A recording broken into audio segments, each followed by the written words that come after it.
皆様こんにちは。シダを担当しますプロゴルファーの毛深義弘です。本日はカメリアヒルズカントリークラブさんにお邪魔しております。皆さんこんにちは。データ分析を担当するプロゴルファーの小島啓太です。今回も毛深プロによるシダのインプレッションとトラックマン4と GC クワッドという素晴らしい計測器を2台同時に使ってクラブの性能をガチで評価していきたいなというふうに思います。本日もよろしくお願いします。お願いします。啓太君、今日のクラブは何でしょう？今日のクラブはこちらになります。 QI35 マックスドライバー、こちらですね。ロフトが9度 10.5 度12度あるモデルで、はい、2025年発売のモデル、ディアマナブルー TM50 という純正の S シャフト、はい、45.25 インチですね、はい、こちらでいこうと思います。 45.25 か。まあ短いですね。やっぱ短く感じるね。テクノロジー的なことを言うとですね、フェース面上の重心位置を徹底的に低くした。フェース面の、重心を低くしたってことですね。で、有効打点エリアが拡大してミスヒットでも距離がアップしましたよと。でカーボンウッド、カーボンヘッドですね、なんで、実現可能なヘッドの軽量化、で軽くなった分を最適なところに重量配分するという、もういつもながらのやり方ですね。10K の優しさ、ダウンスイングにおける空気抵抗を抑制しボールスピード向上に貢献してますよと。で60層のカーボンツイストフェイスを搭載してて、フェース広範囲でエネルギー伝達効率を向上。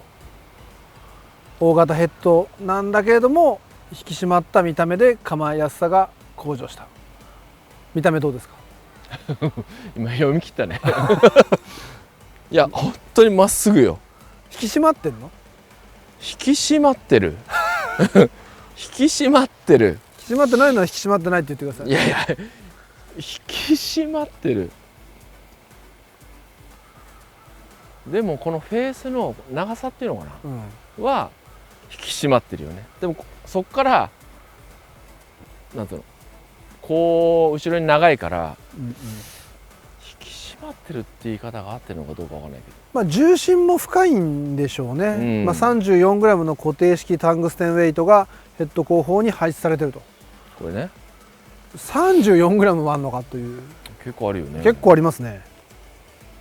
はい、上がりやすいんだろうね。でしょうね。では打っていきたいんですけど、シダで使うボールはいつものようにタイトリストのプロ V1 でいこうと思います。で、スピード帯は 42m 毎秒ぐらいをベースに、打ってみようかなと。多少前後してもいいです。はい、OK です。じゃあお願いします。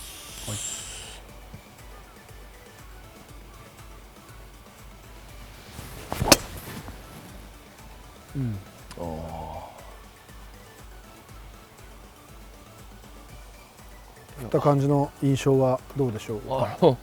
しっかり上がるよ。上がるし反発もいい感じがするね。なんだろう、言い方も自分の感性になっちゃうけど曲がんない感じがする。曲げらんないっていう感じもするし、曲がんないって感じもするし、そうですね。真ん中をベースにしながらも、今9ミリ等なんですよ。範囲内ではあると思うんですけど、確かに曲がんない印象あるのかな。なんで曲がんないって言われると、それが典型っていうこと。捕まるのも普通って感じです。そうね、捕まりすぎないね。なるほど。数字読んでいくとトラックマンのクラブスピードで 41.9m 毎秒、ボールスピードが 62.5、割合悪くないですね。で打ち出しの高さが 13.6 度、スピン量が2871、なんかスタンダード、なんか普通に読んでられる感じで、落下の角度が 35.4 度、普通じゃないですか。キャリーが 225.5 のトータルが 251.8、2.9 度右に飛び出して、アクシスもわずか 4.7 度傾いて、薄い綺麗なドローボールですね。サイドとしては 3.9 ヤード右に着弾して、うん、打点としては9ミリ等の1ミリ上です、すごいオーソドックス、すごいオーソドックスだと思います。これどうなんですか、その先ほど言った、ケブにいつも心言うじゃない、この大きくて、重心が後ろにあって来た時にダウンスイングの、その空気抵抗を抑制されてるんですか？でもその 34g の重りが後ろにあって、こういう動きがない。なるほど。ワンタッチしそうじゃないの？じゃあしそうじゃない。そうなんだ。だからそれが空気抵抗抑制されてるって言えばされてるって言い方なのかなと。これ例えば46インチだったらどう思う？そしたら動くと思うな。だそこも考えてるんだろうね。で 45.25 ってこと？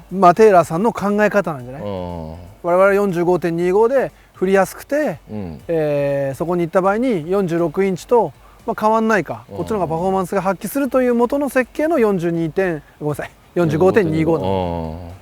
今の時代からするとなんかちょっと短い感じするもんね。短い感じする。なるほど、素晴らしいと思います。で、ウォーミングアップの時に9度打ってもらったと思うんですけど、その印象どうでした？9度もね、そこまで低くならない。そうだろうね、この感じだとね。そう、ちょっと多少強く感じるけどね、球は低くなってちょっと多少はね、だからといって低すぎない感じがするから。なるほど。それプレイヤー次第だろうね。後ろの重さが効いて実際のダイナミックロフトがついてくるんでしょうね、しっかりね。そこは大きいかなと思います。ではちょっとスピードを落としてみますか。はい、40切るぐらいでいってみましょうか。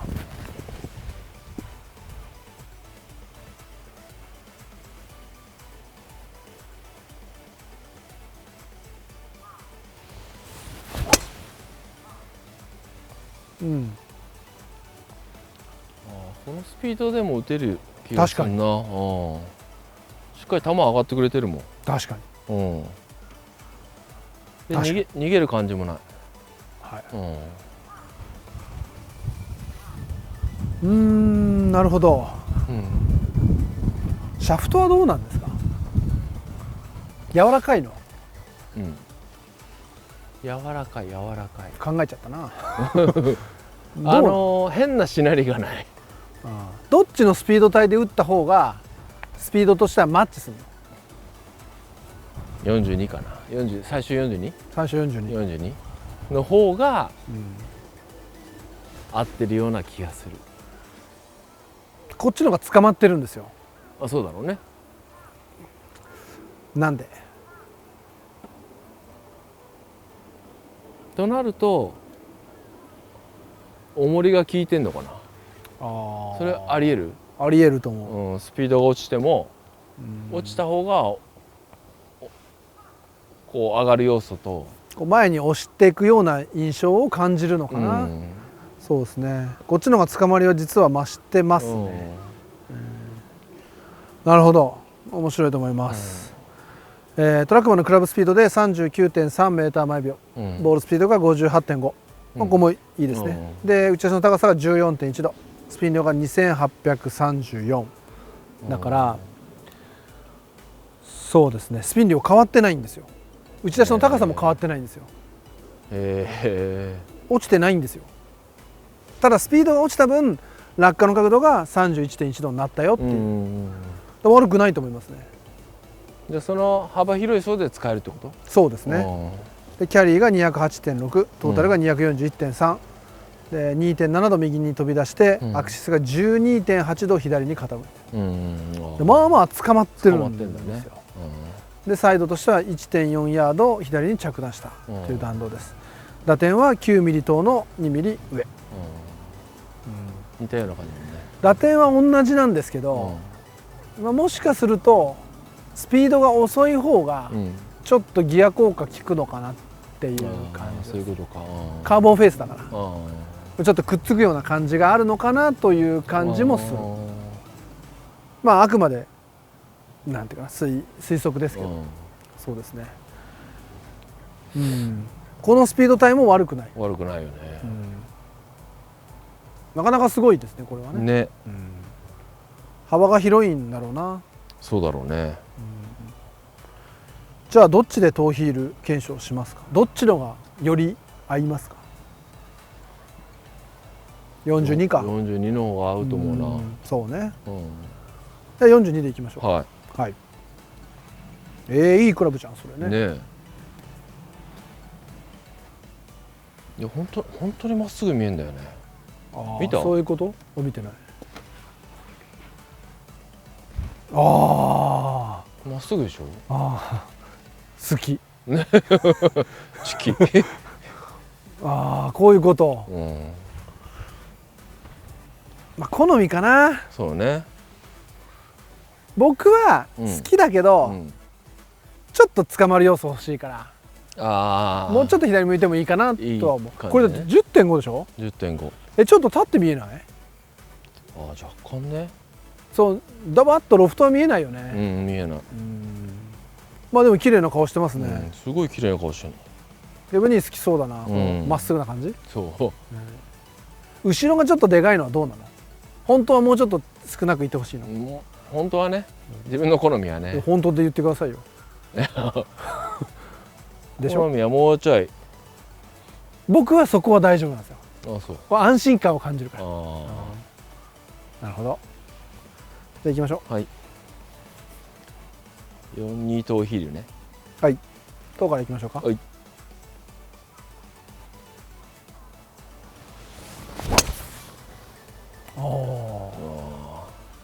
さすがにこんだけ先っぽだとブニョンってきたね。来た。来た。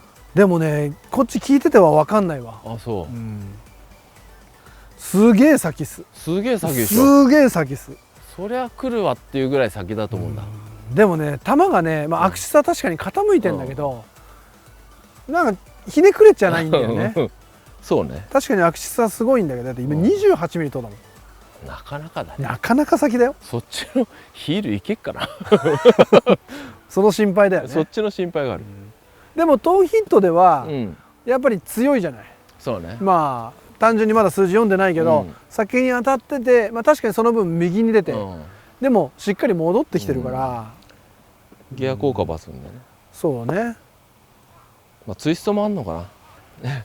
42ヒル。はい、お願いします。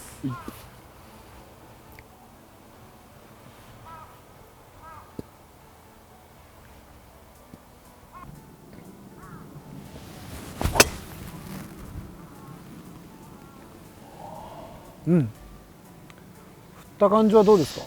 やっぱりあそこまでヒール当たると、シャフトがちょっと